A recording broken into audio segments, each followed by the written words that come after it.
আনন্দরত্ন একাডেমির ইউটিউব চ্যানেলে সকলকে স্বাগত জানাই। দেখো, WBCS 2023-এর প্রিলিমসের কোশ্চেন দেখে তার একেবারে প্রাইমারি যে ধারণা হয়েছিল এবং সেই ধারণা থেকে যে কাট অফ আমার মনে হয়েছে ব্যক্তিগতভাবে, সেটা নিয়ে আমি তোমাদের অলরেডি গতকালকে একটি ছোট্ট করে ভিডিও আপলোড করেছি, তোমরা সেটা দেখে নিও।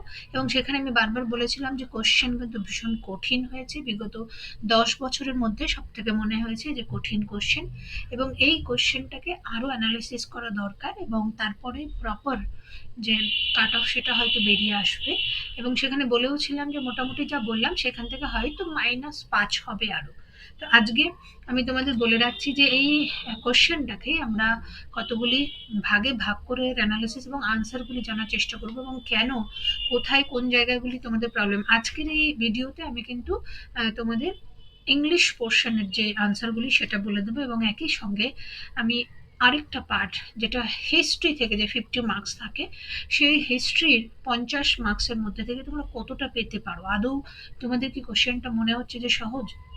দেখে এত, এই যে 200টা কোশ্চেনের মধ্যে মাত্র একটা ক্যাটাগরির কোশ্চেনে দেখে তোমাদের মনে হচ্ছে যে হ্যাঁ এই অংশটা সোজা এসেছে, বা জিওগ্রাফিরও কিছু কোশ্চেন সোজা এসেছে। যাই হোক, সরাসরি আজকের মূল আলোচনায় চলে আসি। দেখো, আমরা সবার আগে আজকে ইংরেজির যে আনসারগুলো সেটা দেখে নিই। দেখো, কোশ্চেন নম্বর 1-এর আনসার হবে বেসিক্যালি পারস্যু, অপশন ডি হবে। One should pursue one's studies with outmost seriousness. ঠিক আছে? তো এই, তবেই এর মানেটা একদম ক্লিয়ার হয়। পারস্যু মানে ধরো ছুটে বেড়ানো, ওর পেছনে ছোটা, বা গ্রহণ করা বলতে পারি আমরা, বা চালনা শক্তি, একটা চালিয়ে যাওয়া ইত্যাদি বোঝায়, ফলও বোঝায়, ইত্যাদি বোঝায়। ঠিক আছে? Question number 2, choose the correct option to complete the sentences. তো এখানে দেখো, অলরেডি আমি কিন্তু অপশন ডি উত্তর দিয়ে দিয়েছি যে আই অ্যাম ইনডেপ্টেড। এবার এই ইনডেপ্টেড কথাটার মানে হচ্ছে ঋণী, বেসিক্যালি ঋণী। ঠিক আছে? ওয়াইজ অ্যাডভাইস আসবে, তবে তোমার মানেটা এখানে ক্লিয়ার হবে।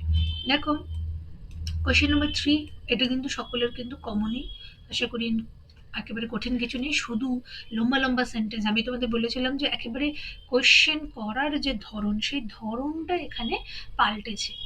হ্যাঁ, অবশ্যই আমি কয়েকজনের কাছ থেকে শুনলাম যারা অলরেডি এই কোশ্চেনটা নিয়ে মন্তব্য করেছেন যে তারা ইংরেজিতে একটু ভালো বলে ইংরেজি কোশ্চেনটা কঠিন হয়নি খুব একটা বেশি, সোজাই মনে হচ্ছে, বা মধ্যম বর্গের মনে হচ্ছে। তবে আমি বলবো যে আমি অ্যাসপিরেন্টের নজরে দেখে বলছি, কারণ মোটামুটি যারা WBCS এর প্রিপারেশনটা নেয় তারা প্রতি বছর অ্যাটলিস্ট এই 25 মার্কস থেকে 18-19 তুলে ফেলে।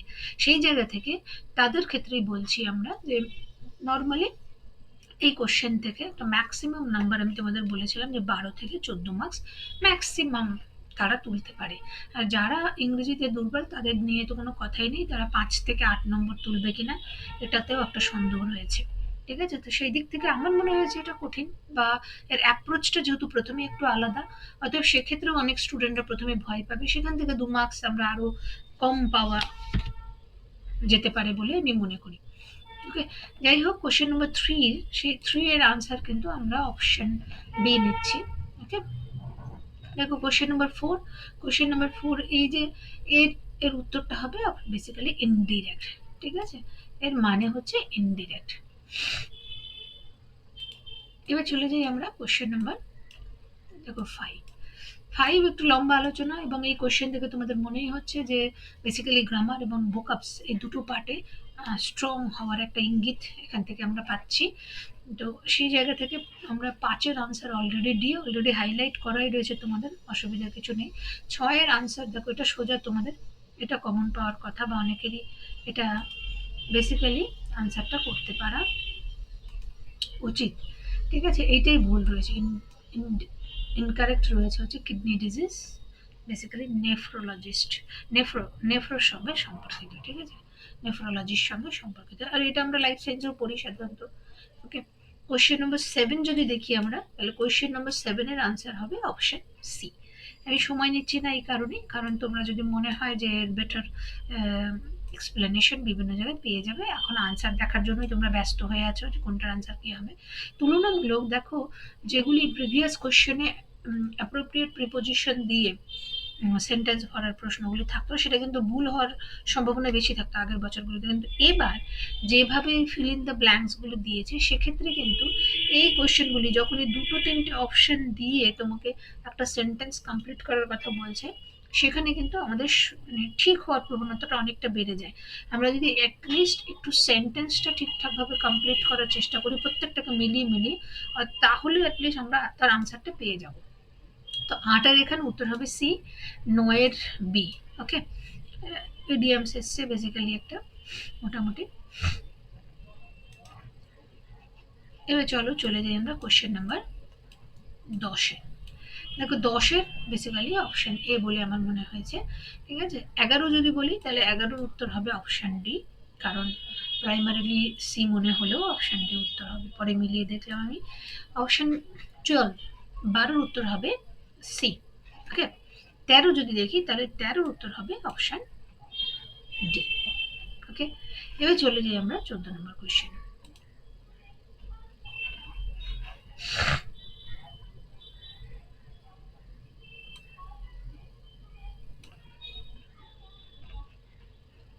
পাশাপাশি তোমরা যদি রাখো কোশ্চেনটাকে মিলিয়ে তাহলে আরো বেশি ভালো হয়। ওকে,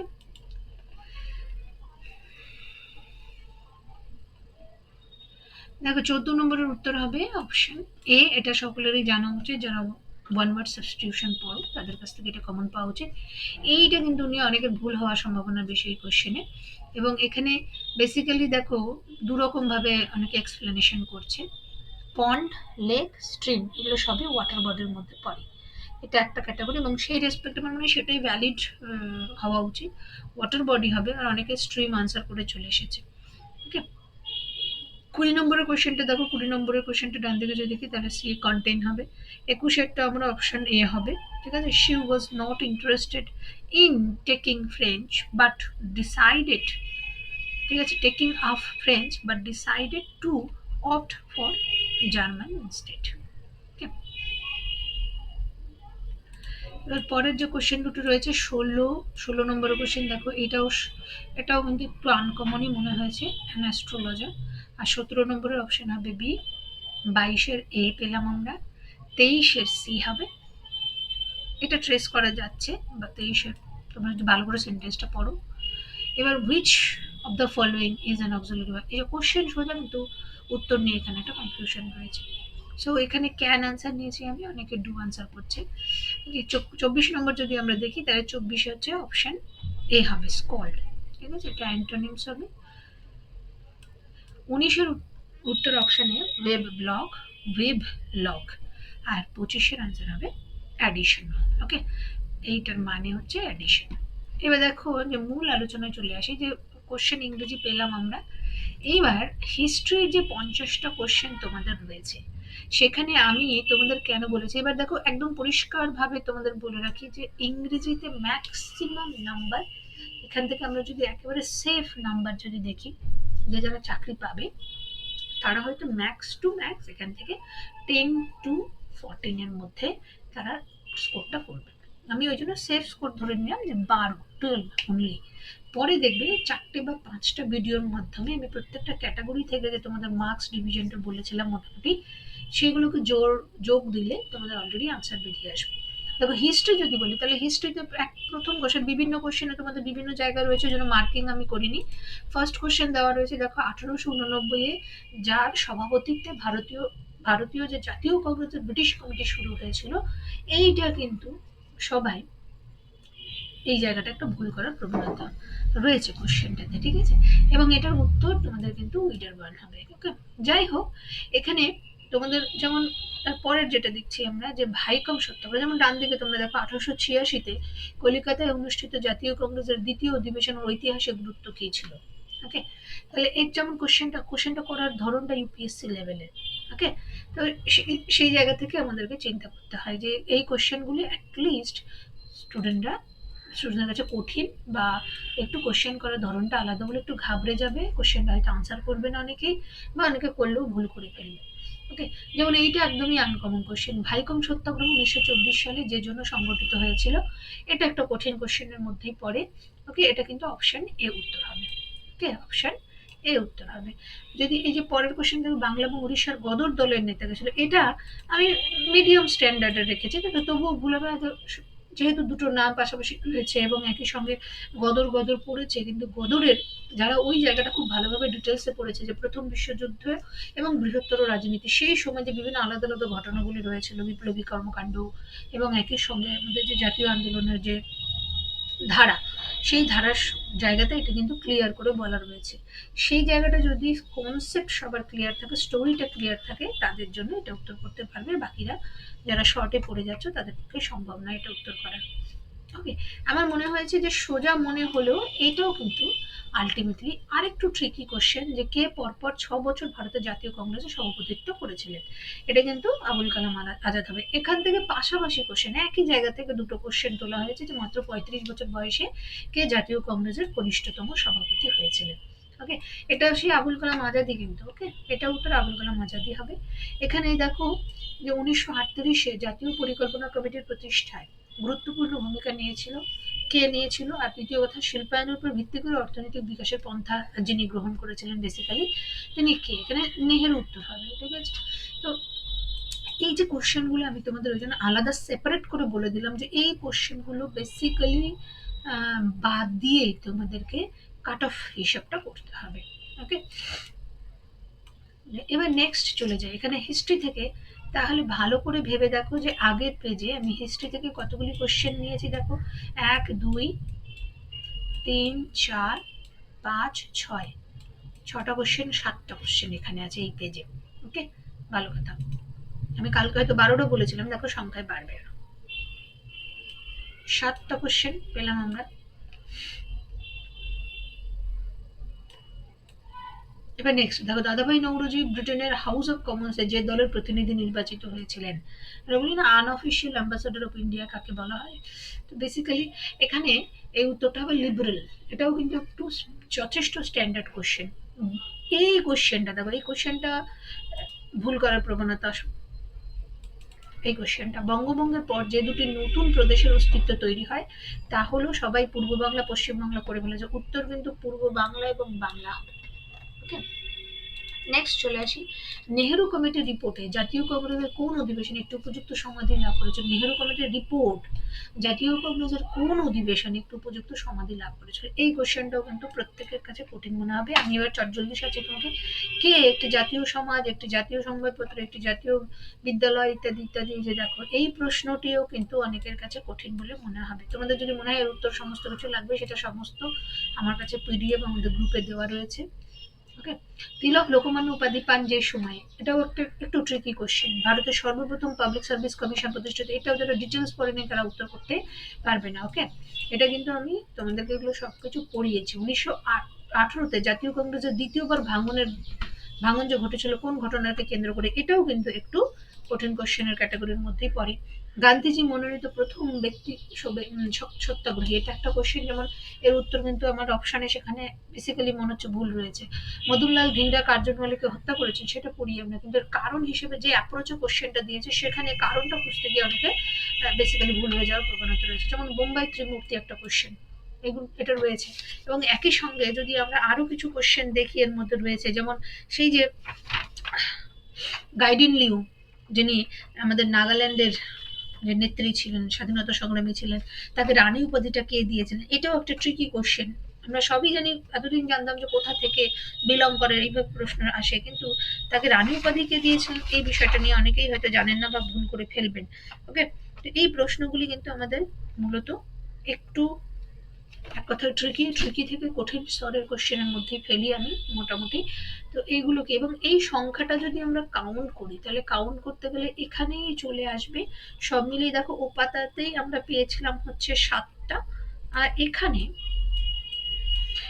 আমরা পাচ্ছি 7 8 9 10 11 12 13 14 15 16 17, আরো একটা দুটো কোশ্চেন আমি বলবো 18টা কোশ্চেন। এখান থেকে মোটামুটি আমরা বলতে পারি স্ট্যান্ডার্ড থেকে কঠিনের পর্যায়ে রয়েছে। তো এই কোশ্চেনগুলির মধ্যে হয়তো ধরে নিলাম আমি আরো 4টে কোশ্চেন 5টা কোশ্চেন অনেকে যারা চাকরি পাবেন তারা পারবেন, কারণ পড়াশোনা যারা করেছেন তারাই তো চাকরি পাবেন। আর যেহেতু এত সংখ্যক স্টুডেন্ট পরীক্ষায় বসে এবং সেখান থেকে একটা 3000 হোক বা 3500 হোক, আশা করি ওই রকমই 3 থেকে 3.5-এর মধ্যেই ক্যান্ডিডেট হয়তো বা ডাকবে পিএসসি, কারণ সেটা পিএসসির সিদ্ধান্ত আমরা জানি না সঠিক। তো সেটাই যদি ডাকে তাহলে সেক্ষেত্রে এই জায়গা থেকেও আলটিমেটলি আমি যে তোমাদের জন্য টার্গেট যারা চাকরি পাবে তারা হয়তো ম্যাক্সিমাম 38 টু 40 পাবে, এটা বলেই দিয়েছিলাম। তো এখনো পর্যন্ত আমার কালকে যে একদম প্রাথমিক ধারণা থেকে যা যা বলেছি কোশ্চেন দেখে এবং তার যদি প্রপার অ্যানালিসিস আমরা করি সেখানেও কিন্তু একই চিত্র অ্যাটলিস্ট দুটো পার্টে বেরিয়ে এসেছে। তো আজকে এই পর্যন্তই আমরা রাখছি এবং আগামী ভিডিওগুলোতে বাকি সাবজেক্ট ধরে ধরে অ্যানালিসিস আসবো।